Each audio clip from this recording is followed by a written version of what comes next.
Want to speak real Afrikaans from your first lesson? Sign up for your free lifetime account at afrikaanspod101.com. How to finally learn language in 2020, your New Year's resolution solution. So, January is over, but let me ask you a question. Have you set a resolution for this year? If you haven't, it's understandable. Most people end up failing with their resolutions. You set one, you try to do it in January, and by February, there's no progress. Doing it is no longer fun, or you get sidelined by something else. So you quit and put it off until next year, or whenever the guilt of quitting your goals comes back to haunt you. So, what's the problem with setting resolutions? Why do we keep failing? First of all, regardless of what most people say about New Year's resolutions, setting goals, whether on January 1st or any other time of the year, is a good thing. You have to know where you're going and what you want to achieve. Otherwise, you'll be floating around aimlessly from one language app to another and have nothing to show for your time spent. But the problem lies with the goals that people set. For example, most people set goals like, I want to master Chinese, or I want to lose weight, or I want to be fluent in Japanese. And based on these kinds of goals, here are 3 reasons why 90% of New Year's resolutions fail. First, resolutions fail because they are not specific and not measurable. Take a goal like, I want to master Chinese this year. The problem is that's a very vague goal. What do you mean by master? Do you want to speak about the economy, or do you just want to have everyday conversations? And can you really measure how much progress you need to master the language? The second reason is they are unrealistic. You might think, but isn't it good to set huge goals and aim for the stars? It's not bad, but if you say, I want to be fluent by September, is that realistic for you? Are you ready to commit yourself to nothing but language learning, 6 to 8 hours a day nonstop? The answer is no for most people. The third one is there's no action plan. The problem is you'll still fail even with a specific and realistic goal if you don't know when and how you're going to do it. For example, when will you study? How long will you study every day? And how will you study? So now you know why most people fail with their New Year's resolutions. Then how do we set New Year's resolutions and actually succeed? Here are the 3 rules for successful goal setting. Remember, your goals must be 1. Specific and measurable, 2. Realistic, and 3. They must have an action plan. Yes, the complete opposite of everything you heard earlier. For example, let's say you're learning Italian this year. Instead of saying, my goal is to learn Italian this year, set a specific, measurable, realistic goal for the month, like speak 3 minutes of conversation by February 28th. And you can also set a yearly goal, like 30 minutes of conversation, and work towards that. The whole point is 3 minutes is measurable. You set a timer, time yourself, and know when you reach it. It's realistic. Instead of saying, I want to learn the whole language, you're just aiming for 3 minutes for the month and maybe 30 minutes for the year. So ask yourself, do I have time to learn enough of the language to speak for 3 minutes? That will vary from learner to learner. But 3 minutes sounds much more realistic than I want to master a language. Finally, you still need an action plan for your goal. And for that, you need to answer these questions. When will you study? How long will you study every day? Where do you plan to study? How will you study? What is your study schedule? This is the most important part because this tells you when and how to study. If you don't answer these questions, you'll have no idea what to do and you'll quit because you have no routine to stick to. So for example, when will you study? I'll study at 9 p.m. on weekdays. How long will you study every day? I'll study for 20 minutes. Where do you plan to study? I'll study at home, in the living room, on my computer. How will you study? I'll listen to 1 audio lesson a day for 5 days. What is your study schedule? From Monday to Friday with audio lessons. I'll listen to the lesson, then go through the lesson notes for 20 minutes each day. Here are a few more things you can do to improve your chances of success. Reward yourself after hitting a goal. Studies have shown that giving yourself a reward after reaching a goal is crucial to creating lasting habits and continuing to conquer more goals. Write down your small, measurable goal and put it somewhere you'll see it often.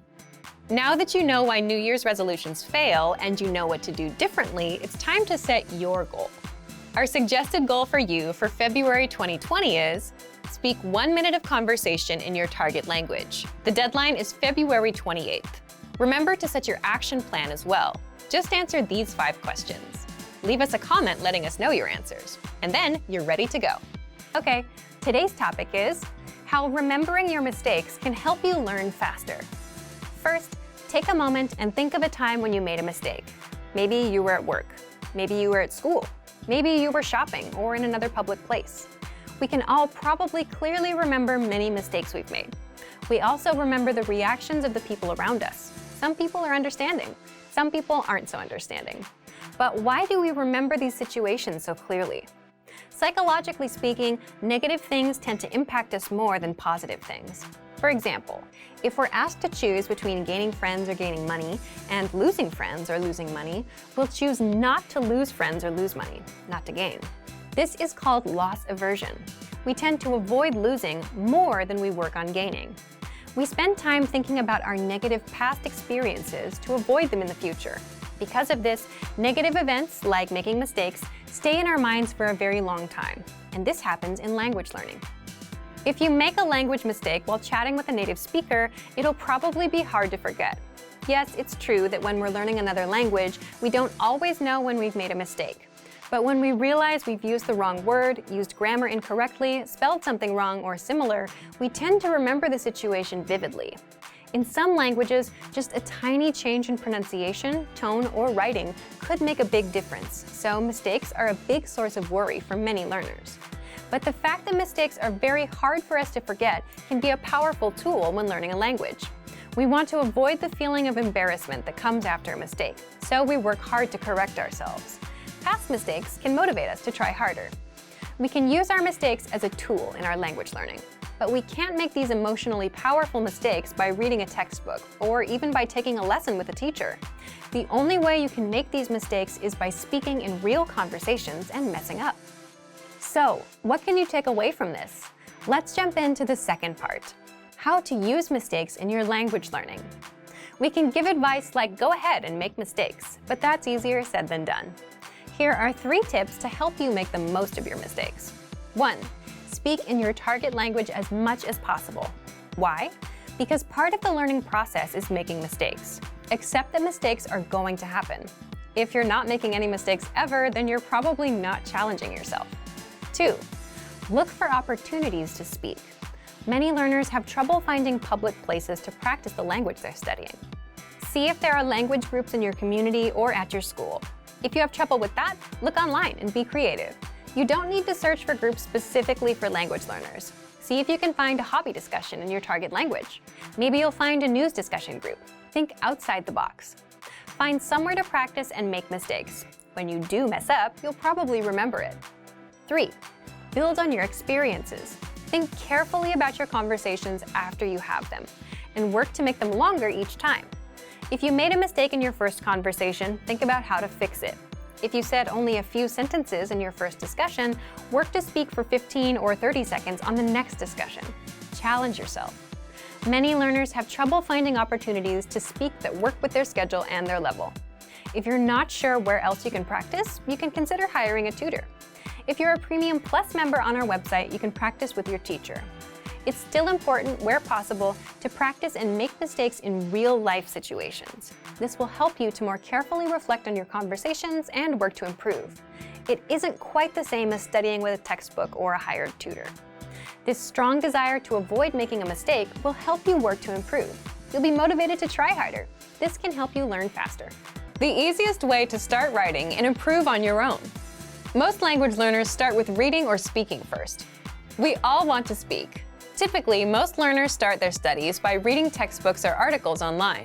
But writing? Not so many practice writing right away, unless the language has a unique writing system. There are a few reasons you should consider writing when you're learning a language. Let's jump into part 1. 1. Why is writing an easy way to learn a language? So, why is writing easy? First, you don't need anyone to start improving right now.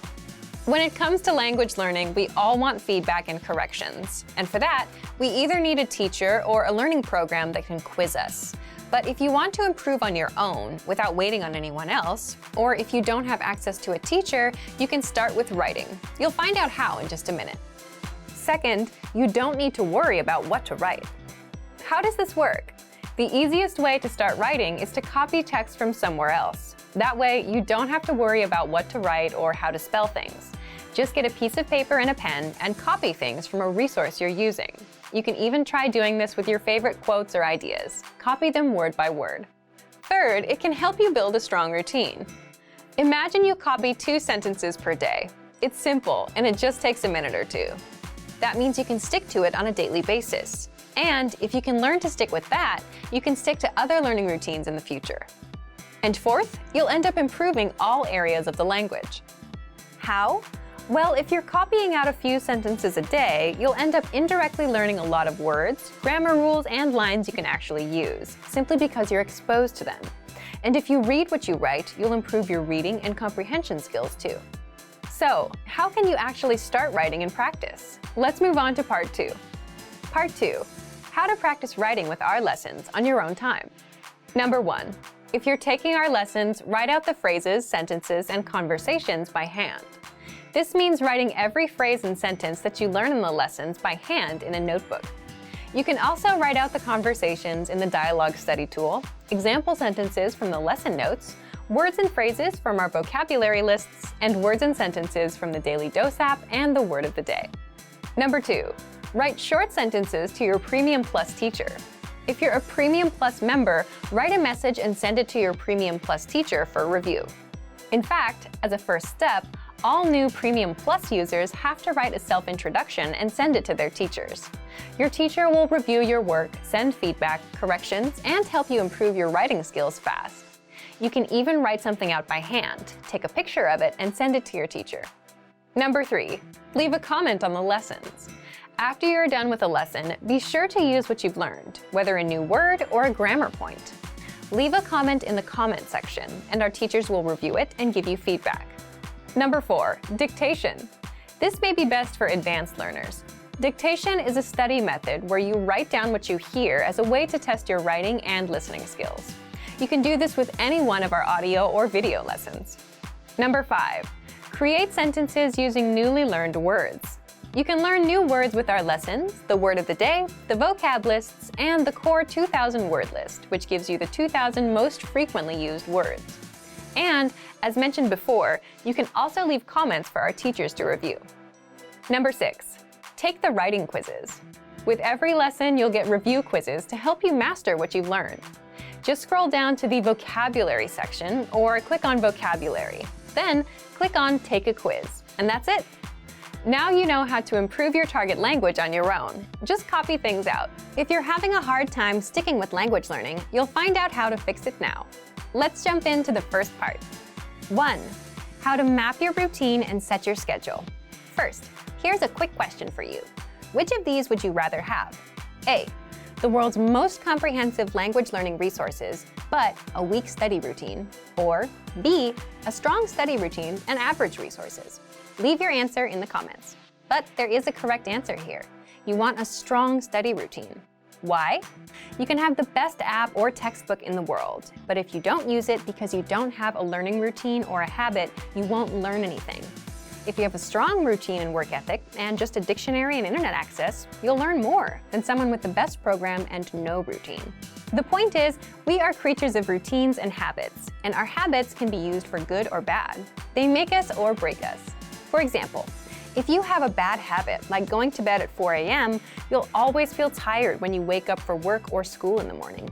If you have a good habit, like exercising regularly, you'll have energy and good health. Once we have a routine, we tend to stick to it. If it's a bad routine, it can do a lot of damage. But if it's a good routine, it can help us enjoy incredible results. We can also use routines to our advantage by applying them to work toward our goals, like language learning. How do you create a strong language learning routine? Here's one way to do it. First, write down your current daily schedule. For example, 7 a.m. I wake up. 8 a.m. I leave the house. 8:20 to 8:50 I'm on the train. 9:10 a.m. I arrive at work. 1 p.m. I go to lunch, and so on. Write out your daily schedule for the whole week. Make it detailed. If you write out your schedule, you can see your existing daily routine. You can see where you can fit language learning into your existing routine, the routine that you're used to, instead of trying to create a new routine. Why does this matter? For example, some people will look at their schedule and see that they wake up at 8 a.m.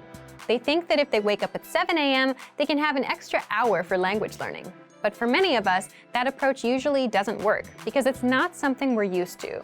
You're trying to wake up early so you can learn a language. You're trying to implement two brand new routines that you're not used to.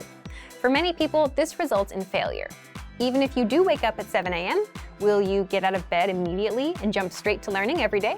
Or will you lose motivation after a few days because you missed that hour of sleep? So map out your weekly schedule. Once you understand where your time goes, find an existing part of your routine that you can fit language learning into. For example, if you take the train in the morning, you can use that existing routine and learn some language during that time. If you always eat lunch at 1 p.m., watch a video lesson during your break. If you always cook at 8 p.m., play some audio lessons in the background. If at first you have to start with multitasking, it's better than nothing. You can at least get used to being exposed to the language while you work on dedicating more time and attention to it. Now, let's jump into part 2. 2. How to choose the learning medium that's right for you. Before you begin learning, it's important to understand what kind of learner you are. Are you a visual learner, or do you learn by reading? There's something called the VARK model, and it's an acronym for 4 learning styles: visual, auditory, or listening, reading, writing, and kinesthetic, meaning hands-on, or actual practice and trial and error. You need to understand what kind of learning resources are best for you. So, how do you determine what kind of learner you are? This depends on you. Do you like watching videos, listening, reading, or writing? Or do you prefer more hands-on practice? There's no wrong answer. It depends on what kind of learner you are and what you like. Also, think about your past language study experience. Did you remember vocabulary words better when you read them from a book? Or was listening to a podcast more helpful for you? How do you usually remember information best? This helps you choose the learning medium or study tools that are right for you. We'll talk more about this in a few minutes. For now, determine what kind of learner you are. Leave us a comment and let us know. The last thing you need to keep in mind is your study ratio. Your study ratio is how much time you spend absorbing information, input, and how much time you spend producing language, output. What you want to strive for is about 50% input and 50% practice or production, producing that language. So, if you read for 30 minutes, then you want to practice for 30 minutes. You can't just consume, you must practice. Otherwise, it's not going to stick as fast. All right, we've covered routines and learning types. Let's move on to part 3. 3. The language tools you'll want for your learning style. In this last part, we're going to cover all the resources that you can take advantage of based on your learning style. But remember, if you're a visual learner, that doesn't mean you should shun resources that don't fit that style. Sometimes it's not practical to watch a video. For example, if you're driving, audio is a much better choice. So let's jump in. If you're a visual learner, take advantage of our video lessons in the lesson library. We have them across all levels, from absolute beginner to advanced. These will be your main source of learning. Use the vocab slideshows. You'll find these on every lesson page and vocab list. The slideshows make it super easy to learn and review words. Just press play and watch. You can put it on a loop and watch for as long as you want. Next, if you're an auditory learner, then take advantage of our audio lessons. You can also use dialogue audio tracks. These give you just the conversation from that lesson, and you can use these tracks to immerse yourself in conversations. Next, if you prefer reading and writing, we include lesson notes and transcripts for every audio and video lesson. So, if you're taking a lesson, read along. The lesson notes include extra grammar explanations, vocab lists, and cultural insights that are not available in the lesson. You can also check out our extensive reading books in the lesson library. These are simple one-line per page books that will build you into a confident reader. If you prefer writing, you can copy out the lesson dialogue into your notebook. You can leave comments on our lessons with sample sentences. You can keep a daily journal in your target language. Plus, you can send messages to your Premium Plus teacher and practice writing. They'll correct your mistakes, tell you how to express yourself in a natural way, and help you improve fast. And finally, if you're a kinesthetic learner and prefer hands-on experience and trial and error, definitely use our Premium Plus teachers and practice with them. You can do that via the My Teacher Messenger on the site or in the app. Use our spaced repetition flashcards. These cards quiz you on words and phrases and help you master them fast. They sort the words for you and quiz you accordingly. So, if you don't know a word, you'll keep seeing it over and over until you get it right. And if you do know it, you'll see it again in a few days. It'll pop up every now and then just to refresh your memory. Also, take advantage of our lesson quizzes. You'll find these in every audio lesson, and these test you on the words and phrases you learned in the lessons. You can also practice speaking with our voice recorder. You'll find this inside the dialogue tool. You can record yourself and compare with native speakers. You can keep practicing until you can say the lesson dialogue at a native level. There are tools for every learning style. So, today you learned 1. How to map your routine and set your schedule. 2. How to choose the learning medium that's right for you. And 3. The language tools you'll want for your learning style. How to improve your language and speak more through preparation. Okay, let's get into part 1. Why you should prepare for conversations ahead of time. If you're a beginner, you can probably relate to this. When it comes to speaking, you tend to run out of things to say. And that's because you don't know enough of the language to express yourself. And that's where preparation comes in. You may think that the conversations we have in our daily lives are spontaneous, that you can't prepare for them. You're right to an extent. But imagine meeting someone for the first time. Both of you will go through some common questions and phrases, like, what's your name? My name is, where are you from? And how long have you been studying the language? As a language learner, you'll have these kinds of conversations with almost every native you meet, guaranteed. They'll always ask you about how long and how you've been learning. And even with your friends, some conversations start the same way. For example, you say things like, hey, how are you? How are things? How was your weekend? My weekend was good, and you? Let's say you went to a restaurant this weekend, and now you want to talk about it. Well, that allows you to prepare and learn some phrases like, I went to a restaurant. The restaurant had delicious food. The point is, some questions and phrases come up often in conversations, so it makes total sense to master them ahead of time. And you can always plan ahead and prepare for things you want to talk about.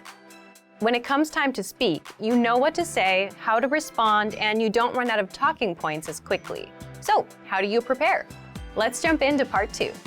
The first thing you can do to prepare is check out our 25 questions you need to know lesson series. This series is specifically designed to help you with the first-time conversations you'll have with native speakers. You'll learn the 25 most common questions and answers used in conversations. Just listen to the lessons, repeat out loud, then put what you learned to use. These will serve as talking points so you can keep your conversations going. Number 2, print out the curriculum for this lesson series so you can review all of the lessons at once. The curriculum gives you the lines and vocabulary used in all lessons up front, so you can use this to review key questions and responses. This will allow you to control conversations and ask questions instead of just having the native speaker ask you all the questions. In other words, you'll sound like a fluid, confident, and experienced speaker. Number 3, check out our printable conversation cheat sheets. This is another free resource that gives you lines and words for all kinds of topics. For example, talking about hobbies, your family, and much more. Number 4, ask yourself, what do you want to talk about? Come up with some topics, and for each topic, write out potential questions and phrases that would come up in a conversation. For example, if you want to talk about restaurants, you can have lines like, my favorite restaurant is, my favorite food is, what's your favorite restaurant? And then run these lines through a translation app. It won't be perfect, but it'll give you lines to use that you can correct later. Number 5, look for lessons that are related to your topics with our lesson library. On our site, we have hundreds of lessons that teach you conversations. So if you're looking for lessons related to restaurants and food, you'll get all kinds of conversations that you can use for yourself. And number 6, if you're a Premium Plus user, get in touch with your teacher via My Teacher and try a conversation with them. They'll help you every step of the way, correct your writing, and give you the lines to use in a conversation. That way, you can prepare ahead of time, and when it comes time to speak, you'll know what to say. Want to speed up your language learning? Take your very first lesson with us. You'll start speaking in minutes and master real conversations. Sign up for your free lifetime account. Just click the link in the description.